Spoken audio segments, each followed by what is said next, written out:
Can we be a little bit funny? I wonder if one's liver is all right. When you see lights, flashes and all that. Just a minute, just a minute. You know, some people do have seriously certain experience, certain perceptions. I wouldn't call experiences. Now, let's examine what experiences are. What is an experience? Either it is sensory experience, sensual experiences, or psychological experiences, right? Or purely physical experience like pain, toothache, and so on. We are talking here about psychological experiences. Now, what do you mean by experience? An incident, a happening, which you must recognize, right? Name it, and therefore the experience is different from you who are experiencing.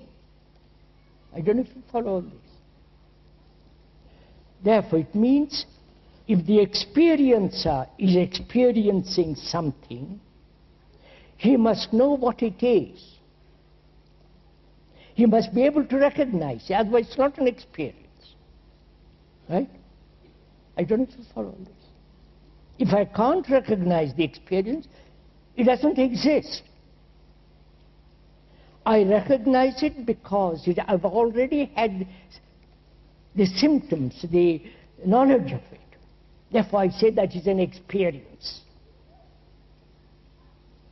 I have seen, in my experience as a Hindu, if I'm a Hindu, some deity.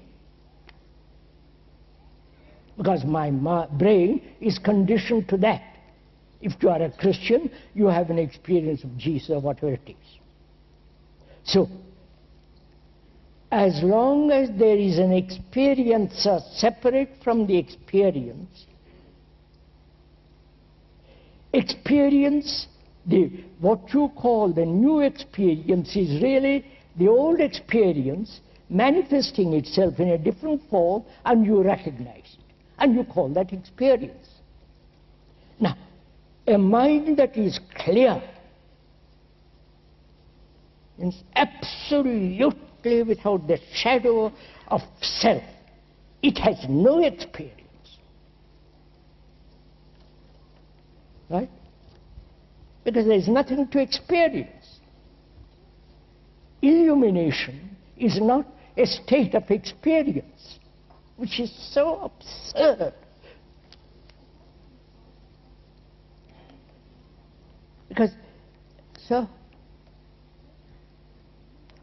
truth, or that ultimate energy, you can't experience. You can't say, well, I have reached that. That statement, I have reached that, is full of vanity and arrogance. A mind, a brain that, or a mind that is free from arrogance, which is utterly, in its simplicity, humble, in which there is no self whatsoever, then that eternity might be there. But if you say, I'm experiencing that, then it's like experiencing anger. It's as good as anger. But let's call it illumination. And there is this new, brought again from India, I wish they would keep it to themselves, brought from India about the Kundalini. Probably many of you have heard this. If you haven't, forget it. But if you have, those people who write about it, forgive, please, I'm saying this most respectfully, those who talk about do not know anything about it. You might say, what right have you to say to that? Why do you say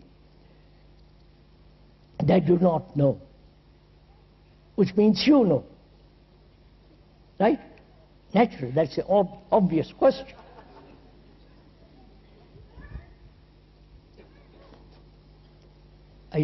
Personally, I don't want to enter into this question. Because anybody who says, I know what it means, do not know. It's much too complex. The whole idea is this. Energy, right, when it is misused, destroys an energy that can comprehend the total source of energy. You understand? If I misuse my energy in various forms, arrogance, selfish action, competition, aggression,